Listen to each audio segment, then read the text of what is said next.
So I gave this talk recently as a 50-minute, I invited keynote talk at a big meeting in Budapest. So I've condensed it to 10 minutes. So we'll see how I go. Just the highlights only. Can flesh it out over lunch. So in this condensate, I'm going to tell you just three things. I'm going to talk about just the three keywords in the title. First, the power. What powered the RNA world and why was thermal cycling required? I'll introduce the thiosulfate hydrogen peroxide, or THP, redox system as a thermochemical and pH oscillator, and show some of the simulation results we obtained in using it to drive RNA processes. Second, multiple roles.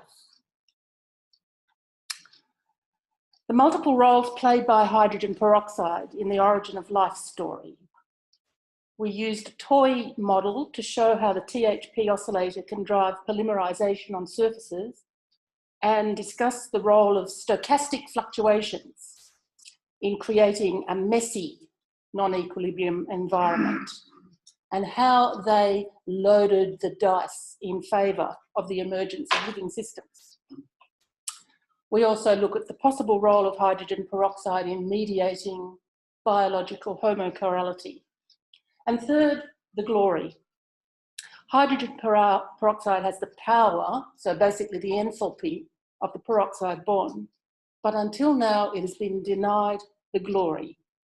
We restore it to its rightful place as a likely driver and mediator of life's origin. And my partner in crime for all of this work is John Brindley from Leeds University. So,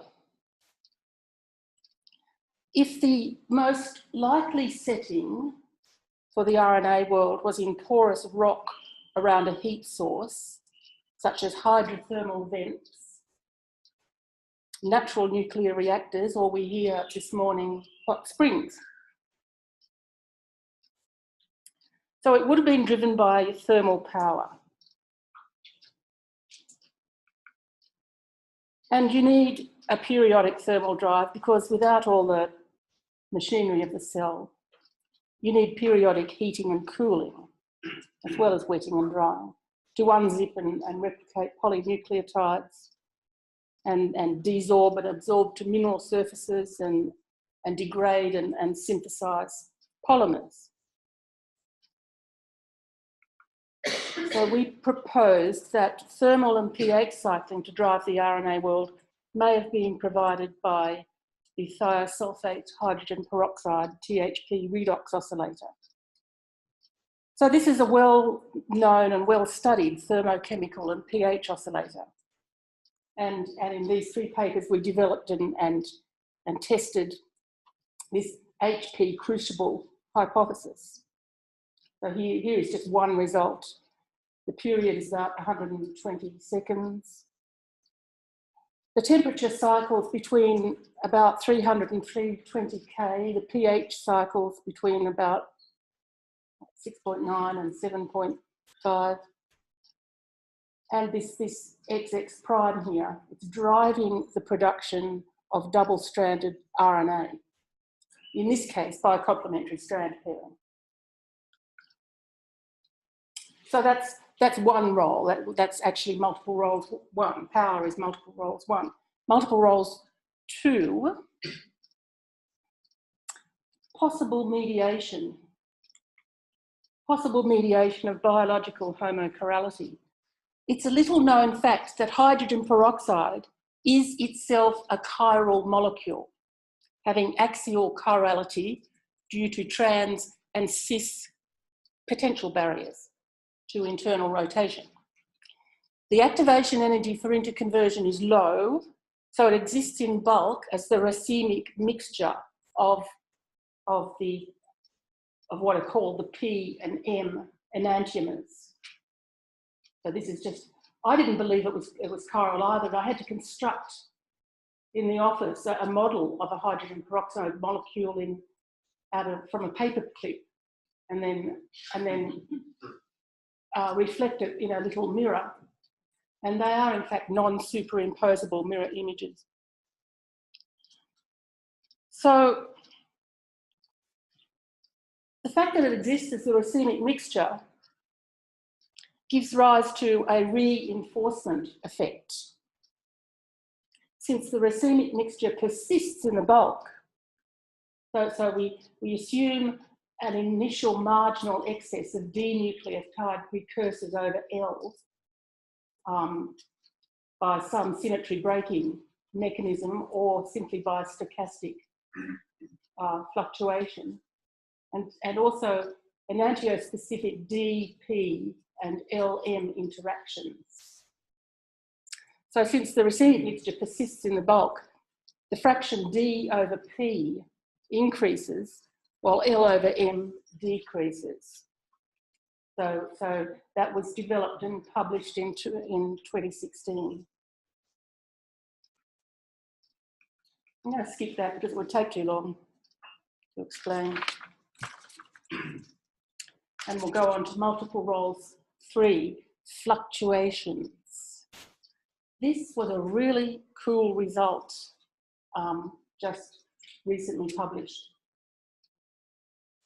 We put model prebiotic reactions in a toy model rock pour, so serially coupled CSTRs driven by the THP oscillator, and these are the equations for the coupled temperature and concentration of each species in each unit.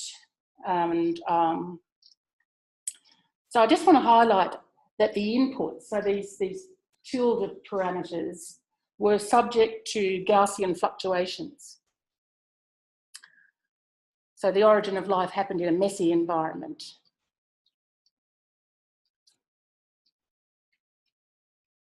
So what did we find when we ran the model and interrogated the data?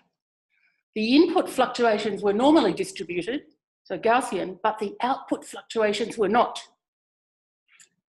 Close to equilibrium, so near equilibrium, the output temperature fluctuations have a Maxwell-Boltzmann distribution, which is anti-life. Such a system cannot support life. Far from equilibrium, the distribution shifts dramatically. It shifts to this left-skewed, right-weighted Goldilocks distribution. And so this is just the Bezier smoothed envelope of this experimental histogram of temperature fluctuations. Loaded dice. So the system is weighted towards higher temperature perturbations, but not too heavy and not too light, just right. So that's why we call it the Goldilocks distribution.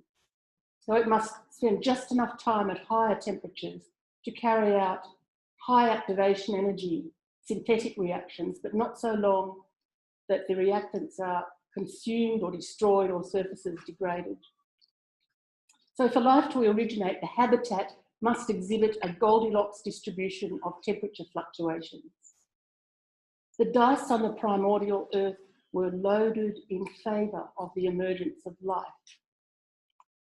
This weighted distribution is the fundamental equation of life. And it may have the solution 42, but we don't know that yet. Multiple roles 4.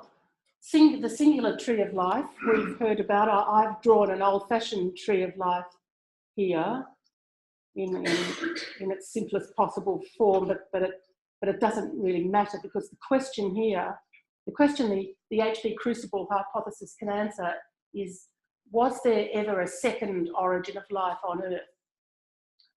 And so here I've drawn some possible second trees of life, some possible alternative. Here's one that arose and became extinct, and it had similar genetic code, so there's possible lateral gene transfer. Here's one that arose at the same time and is here among us as we speak, but we don't know it.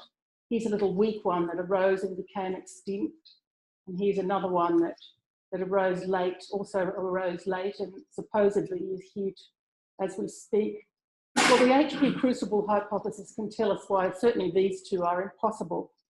And the reason is the all-pervasive presence and action of catalasers forestalls any possible life 2.0. So this lends powerful support to the early evolution of catalasers. So the glory, well, the hydrogen peroxide is more sinned against than sinning, and I think that really speaks for itself. And in summary, tests of the HP crucible hypothesis has yielded novel insights into the wicked problem of the origin of life on Earth. The THP redox oscillator can drive prebiotic replication, ribosome activity, and polymerization. Chiral begets chiral, the Curie principle at work for life. Is life inevitable? Yes, with cautious confidence, because of, rather than despite, the very messy environmental conditions. So fluctuations were essential. Finally, it is both a profound insight and a profound anticlimax, or perhaps a profound existential put-down, given our anthropocentric vanities, that life on Earth may be due merely to a right-weighted probability distribution of temperature fluctuations. Thank you.